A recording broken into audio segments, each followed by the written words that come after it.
Olá, meu nome é Giovana, eu sou do grupo da leptospirose e eu vou dar uma breve introdução e falar um pouco sobre a epidemiologia da doença. A leptospirose, então, ela é uma doença infecto-contagiosa de ocorrência mundial que pode acontecer em formas esporádicas, em surtos epidêmicos ou de forma endêmica. Ela está mais relacionada e é mais comum a países de clima subtropical e tropical, e também em locais que possuem condições de higiene e sanidade inadequadas. Ela também possui uma considerável importância como um problema zoonótico de saúde pública, por ser uma zoonose, e também é uma enfermidade que pode trazer alguns prejuízos econômicos, já que ela afeta as cadeias produtivas. Sobre a epidemia, então, o agente etiológico da leptospirose é a leptospira, que é uma bactéria que possui forma de espiroqueta, ela é helicoidal, ela é muito fina e possui um comprimento variável, podendo medir de 6 a 20 milímetros. São micro-organismos aeróbios estritos e quando se fala da sua morfologia, um dos principais pontos são os ganchos que ela possui nas suas extremidades, pois esses ganchos, eles carolha e eles permitem com maior facilidade que o micro-organismo, que é a leptospira, adentre no organismo hospedeiro e possa se disseminar mais facilmente.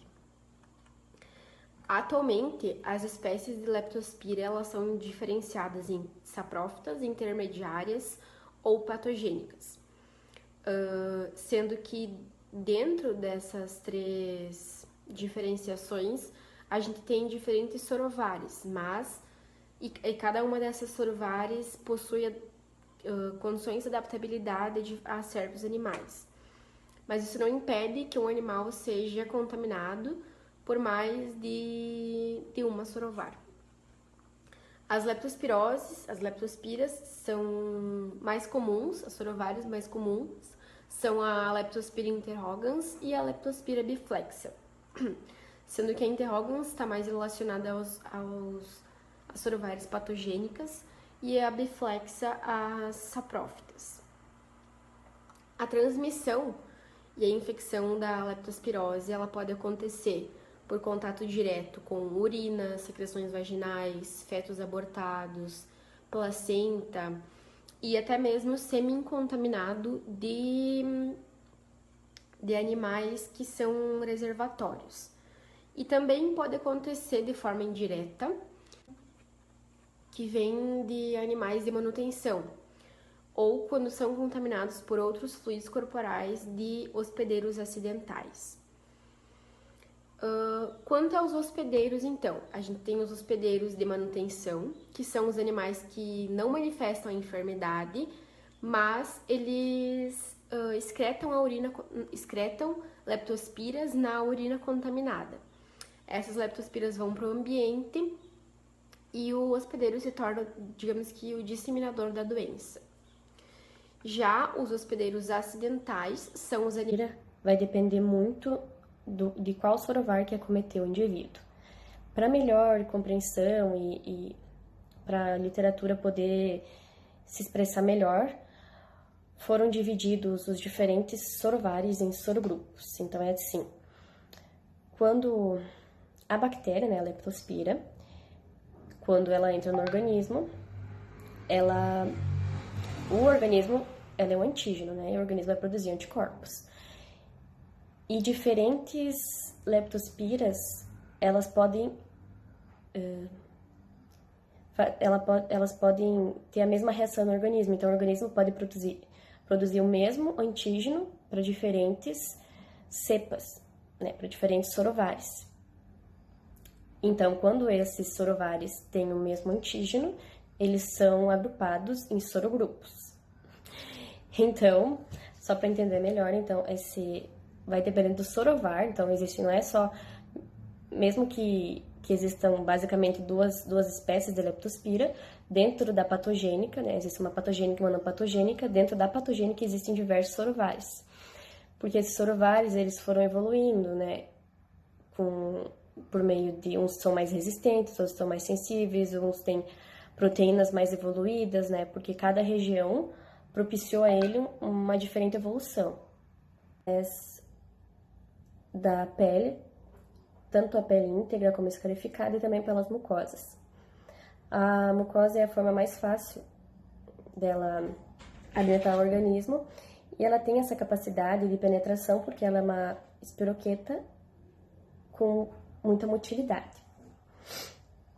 Depois que ela adentrou a primeira defesa que a gente tem, né, a pele, ela vai para a corrente sanguínea e através dela ela vai para órgãos específicos que permitem maior proliferação, porque ela é uma bactéria aeróbica específica, então ela precisa de um ambiente muito propício para proliferar.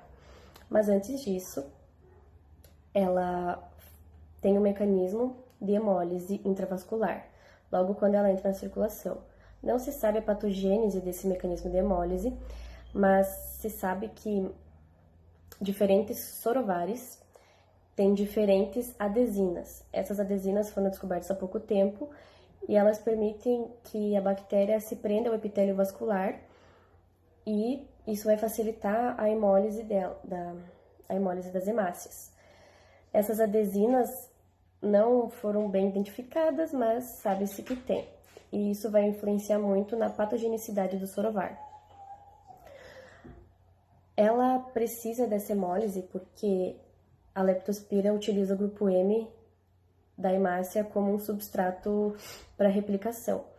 Então, ela faz a hemólise, ocupa o grupo M e o restante da composição da hemácia fica livre. E, como a gente viu em patologia geral, a hemoglobina é uma parte da hemácia e grande quantidade de hemoglobina livre circulante é nefrotóxica. Então, vai haver lesão renal e isso vai gerar aquele sinal clínico muito específico, que é a urina cor de Coca-Cola.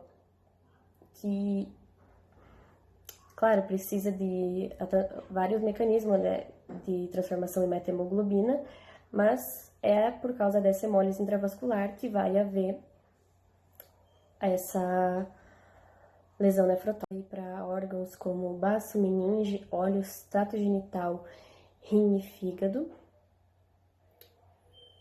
E se replicar, o organismo vai começar a ter uma resposta imune através do GM-IgG. Essa resposta imune vai promover a opsonização dessas bactérias, os anticorpos opsonizantes, e essas bactérias vão começar a ser excretadas. E esse é o processo onde é que se inicia a leptospiremia, que é a excreção da bactéria. Porém, também há outro mecanismo de defesa dessa bactéria, que quando o corpo inicia essa resposta imune, ela demora 2 semanas, e a bactéria tem um mecanismo de defesa onde ela vai para os túbulos renais, e lá ela fica, não em latência, mas ela continua, ela não tem tanto, o animal não vai ter sinal clínico quando ela tá lá, então, mas vai ser um processo crônico. Ele não vai ter problema, não vai estar anêmico, ictérico, não vai ter sinal clínico, mas ele ainda vai estar excretando a bactéria. Então, ela fica ali só com replicação a nível renal. Meu nome é Milena e eu faço parte do grupo do assunto da leptospirose e vou começar apresentando um pouquinho sobre o tratamento da doença. As leptospiras elas são sensíveis à penicilina, às fluoroquinolonas, às tetraciclinas, o cloranfenicol, à streptomicina e à eritromicina. Esses fármacos geralmente vêm associados com outros compostos como anti-inflamatórios. Então, essas substâncias elas causam uma redução na febre, na espirotectomia, que é um sintoma causado, e também inibem a multiplicação desse micro-organismo, assim reduzindo as complicações fatais da infecção. Para se ter um tratamento eficaz dessa doença, o uso dos antimicrobianos citados, eles devem ter um início logo após a suspeita, de acordo com os sinais clínicos da doença.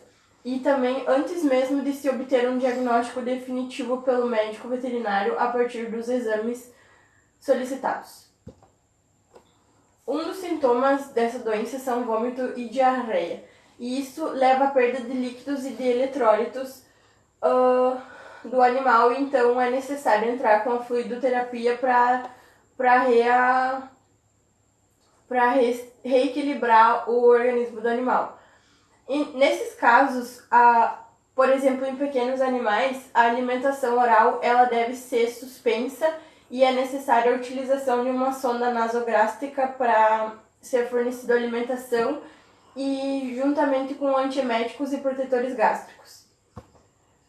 Nos casos de hemorragias graves que indicam trombocitopenia e coagulação intravascular disseminada, vai haver falta dos fatores de coagulação pelo fato do fígado estar insuficiente em consequência das ações das bactérias. Nesses casos, é necessário realizar uma transfusão sanguínea de sangue total fresco com o objetivo de restabelecer a volemia do animal. A prevenção. A imunidade do animal contra a leptospirose ela é humoral e se tem através da transferência passiva de imunoglobulinas. Os anticorpos produzidos para essa bactéria, eles são direcionados contra a LPS e as proteínas contidas na membrana externa. Quando os anticorpos entram em contato com a bactéria, ele opsoniza e é ativado a fagocitação dessa bactéria. Atualmente foram desenvolvidas vacinas atenuadas contra a leptospirose com a finalidade de produzir uma resposta imunológica muito mais potente quando comparada à vacina inativada que era antes. Porém, essa vacina inativada ela não possui a proteção cruzada completa contra grupos de outras leptospiras. Essas vacinas, então, as vacinas atenuadas, elas buscam ter um amplo aspecto de atuação utilizando-se do artifício de possivelmente induzir essa produção de anticorpos que determinam a reação cruzada com as outras sorovariedades do gênero da Leptospira. Além da vacinação, as medidas de higiene, como a identificação da fonte de infecção, como lamaçais, açudes, lugares úmidos, áreas alagadiças e presença de roedores na propriedade, e a diminuição do contato dos animais com essas áreas e com esses lugares ou com roedores com alimentação contaminada pode ser de grande eficácia no controle da leptospirose bovina, tanto quanto canina e humana.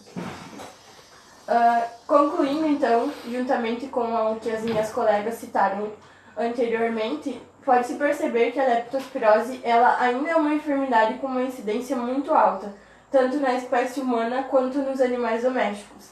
Além disso, ela traz grandes riscos referentes à saúde pública e um prejuízo econômico na produção animal. Por ser uma zoonose, grande parte da responsabilidade recai sobre o médico veterinário, e é por isso que é muito importante o mesmo ser consciente e saber dessa doença, da gravidade dessa doença, para agir de forma eficaz, visando sempre estar atualizado dos focos na região que ele trabalha, nas propriedades que ele trabalha. O Brasil ele possui uma propensão a uma maior incidência nos casos de leptospiroses por causa do nosso clima, que é subtropical e úmido, e pela nossa conformação geográfica e demográfica, que seria que o Brasil ainda tem pouca saneamento básico, essas coisas. Esses pontos mostram que é preciso muita cautela para abordar essa enfermidade e também deve-se levar em consideração todos os fatores limitantes do país. O diagnóstico por leptospirose se tem através de confirmação laboratorial ou juntamente com sinais clínicos, suspeita clínica e histórico vacinal, onde com essa suspeita o veterinário vai até o animal, faz coletagem de amostras, leva até o laboratório para ser realizada pesquisas de anticorpos, sorogrupos específicos. E é importante lembrar que para animais vivos as amostras coletadas são sangue, urina, líquido cerebroespinhal, líquido uterino, e é muito importante lembrar que a urina é uma amostra que sempre deve ser analisada pelo fato da leptospira ter uma maior probabilidade de ser encontrada no rim. O leite não é tão interessante pelo fato de ele ter propriedades que destroem a leptospira. O sangue, depois da fase febril, ele destrói a bactéria. Então, é comum ele dar negativo para a leptospira. Então, na hora de analisar esses resultados, é importante lembrar esses pontos. Enfim, na hora de analisar os exames, são feitos exames diretos, como análise de esfregaço fresco, onde vai ter análise no microscópio de campo escuro, com coloração de imunofluorescência e impregnação pela prata de tecidos fixos. O resultado ele pode dar negativo, mas isso não elimina a hipótese de ser leptospirose. Também é realizado a sorologia, onde sorologia é um grupo de exames que são feitos com o soro do sangue, e para a leptospirose é realizado aglutinação microscópica, onde se tem um parâmetro de sorogrupos e é analisado títulos de anticorpos, onde se exceder de 1/400 é sugestivo para leptospirose. Também é realizado o teste de ELISA. Enfim, para diagnóstico diferencial, quando não é fechado o resultado, se tem os diagnósticos diferenciais. Então, analise-se os sinais clínicos e se tem as suspeitas diferenciais. Então, quando o sinal clínico em evidência é hemoglobinúria, anemia ou icterícia, os diagnósticos diferenciais podem ser babesiose, anaplasmose, hemoglobinúria pós-parto, hemoglobinúria bacilar, anemia hemolítica, enfim. Quando o aborto é o sinal clínico a ser analisado, o diagnóstico diferencial ele pode ser rinotraqueite infecciosa bovina, IBR, diarreia viral bovina, que é BVD, brucelose, listeriose e salmonelose. Além disso, é muito importante lembrar que quando se trata de gado leiteiro e o animal não é vacinado para leptospirose, quando a produção de leite diminui,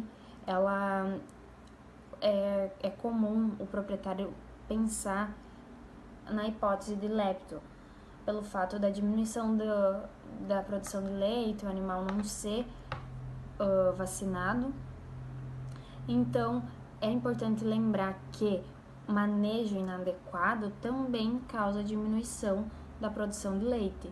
Às vezes nem é o fato de ser a leptospirose, e sim manejo inadequado.